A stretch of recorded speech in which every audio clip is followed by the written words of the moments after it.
घने और हरे भरे जंगल के किनारे एक खूबसूरत सा तालाब था। उस तालाब का पानी बिल्कुल आईने की तरह साफ और शांत रहता था। तालाब के चारों ओर रंग बिरंगे फूल खिलते थे। तितलियां हवा में नाचती, पक्षी खुशी से चहचहाते और पेड़ों की लंबी लंबी छायाएं जमीन पर जादू बिखेरती।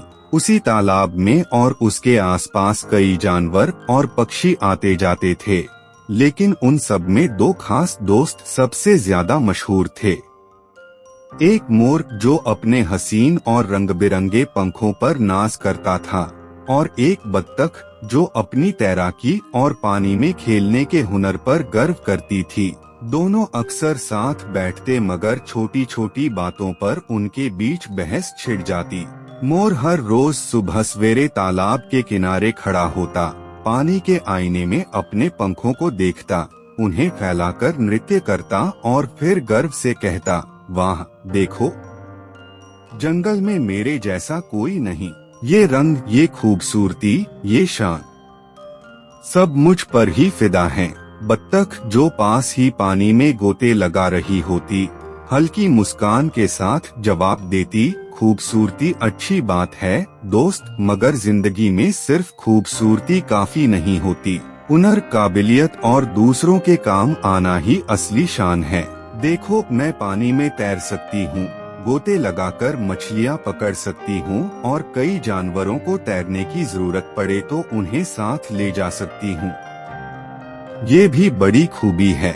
मोर अपनी गर्दन अकड़ाते हुए हंकारा भरता और कहता, हुनर अपनी जगह है, मगर असली इज्जत तो उसी को मिलती है जो सबसे हसीन हो।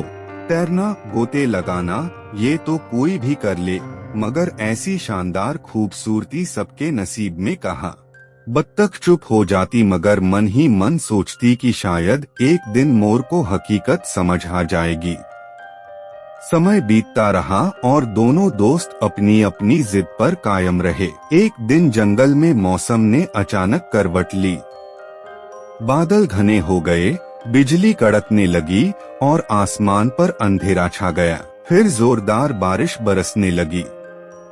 बारिश इतनी तेज थी कि पेड़ों की जड़ें हिलने लगी, मिट्टी की खुशबू हर तरफ फैल गई और तालाब का पानी लबालब होकर ऊपर आने लगा। सब जानवर बारिश से बचने के लिए इधर उधर भागने लगे। मोर ने अपने कीमती पंखों को बचाने की कोशिश की, मगर जितना वह पंखों को समेटता, उतनी ही बारिश उन पर बरसती और उन्हें भिगो देती। भीगे हुए पंखों का वजन बढ़ गया और मोर जमीन पर गिरने लगा। वह घबराकर चिल्लाया, ओह नहीं, मेरे खूबसूरत पंख, ये बारिश तो मेरी सारी शान मिटा देगी, अब मैं कैसे नाचूंगा। दूसरी तरफ बत्तख के लिए ये बारिश किसी खुशी के खेल से कम न थी। वह पानी में इधर उधर तैरती, छींटे उड़ाती और हंसती जाती। वह जोर से बोली, दोस्त मोर, देखो, बारिश मेरे लिए खुशी है, ये पानी मेरा घर है। मैं जितना तैरती हूँ उतना ही खुश होती हूँ। याद है न, मैंने कहा था कि सिर्फ खूबसूरती नहीं, हुनर भी जरूरी है। मोर बेबसी से जमीन पर बैठा अपने पंखों को देख रहा था और पहली बार उसे अपनी कमजोरी का एहसास हो रहा था। बारिश के बाद हवा और भी तेज हो गई। देखते ही देखते तूफान आ गया। तालाब का पानी जंगल में फैलने लगा और कई छोटे जानवर उसमें फंस गए। नन्हे केंचुए पानी के साथ बहने लगे। छोटी चिड़िया अपने घोंसले बचाने की कोशिश कर रही थीं और एक नन्हा सा खरगोश भी पानी में फंस गया। मोर ने कोशिश की कि दूसरों की मदद करे, मगर उसके भीगे पर उसे उड़ने ही नहीं देते थे। वह जितना फड़फड़ाता उतना ही भारी होता गया। उधर बत्तख ने यह मंजर देखा तो तुरंत हरकत में आ गई। वह पानी में तैरती हुई एक एक करके जानवरों को बचाने लगी।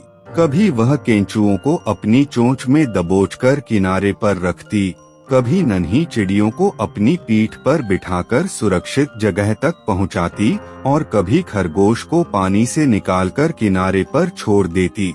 तूफान के बीच वह सबके लिए उम्मीद की किरण बन गई। जंगल के जानवर हैरान रह गए कि जिस बत्तख को मोर हमेशा कमतर समझता था, आज वही सबकी रक्षक बन गई थी। जब तूफान थमा, बादल छंट गए और सूरज की किरणें दोबारा पेड़ों के बीच चमकने लगीं, तो पूरा जंगल जिंदगी से भर गया। सब जानवर खुशी खुशी बत्तख के चारों तरफ जमा हो गए और उसकी बहादुरी की तारीफ करने लगे। वे कहने लगे, आज तुमने सबको बचाकर दिखा दिया कि असली महानता दूसरों के काम आने में है। मोर ने शर्मिंदगी से अपने भारी और फीके परों को देखा, फिर बत्तख की तरफ नजरें झुकाते हुए धीरे से बोला, दोस्त, आज मुझे सच्चाई समझ में आ गई है। मैं हमेशा अपनी खूबसूरती पर घमंड करता रहा, मगर आज तुमने सबको दिखाया कि असली शान दूसरों की मदद में है, दूसरों के लिए फायदेमंद बनने में है। बत्तख ने मुस्कुराकर जवाब दिया, धन्यवाद मोर, मगर याद रखो, हर किसी की अपनी खूबी होती है। तुम्हारे परों की खूबसूरती भी जंगल को खुशी देती है और मेरा तैरना मुश्किल वक्त में सबके काम आया। हमें एक दूसरे की खूबियों को मानना और उनकी इज्जत करनी चाहिए। मोर ने दिल से यह बात स्वीकार की और वादा किया कि आगे से वह सिर्फ अपनी खूबसूरती पर घमंड नहीं करेगा, बल्कि दूसरों की मदद करने और उनकी खूबियों को मानने की कोशिश करेगा। उस दिन के बाद मोर और बत्तख की दोस्ती और भी गहरी हो गई। जब बारिश होती तो बत्तख खुशी खुशी पानी में खेलती और मोर मुस्कुराकर कहता, यह वक्त तुम्हारा है दोस्त। और जब सूरज निकलता तो मोर अपने रंग बिरंगे पर फैलाकर नाचता और बत्तख ताली बजाकर खुशी का इजहार करती। जंगल के सब जानवर इस नज़ारे से आनंद लेते और बच्चे यह देखकर सीखते कि सिर्फ खूबसूरती पर घमंड करना बेवकूफी है। असली कामयाबी और असली इज्जत उसी की है जो दूसरों के लिए आसानी पैदा करे, दूसरों को बचाए और सबकी भलाई में शामिल हो। इस कहानी ने जंगल के सब बच्चों को यह सबक दिया कि हर किसी की अपनी अहमियत होती है, कोई अपने हुनर से कीमती है और कोई अपनी खूबसूरती से खुशी देता है। अगर सब एक दूसरे की खूबियों को समझकर साथ रहें तो जिंदगी और भी हसीन हो जाती है।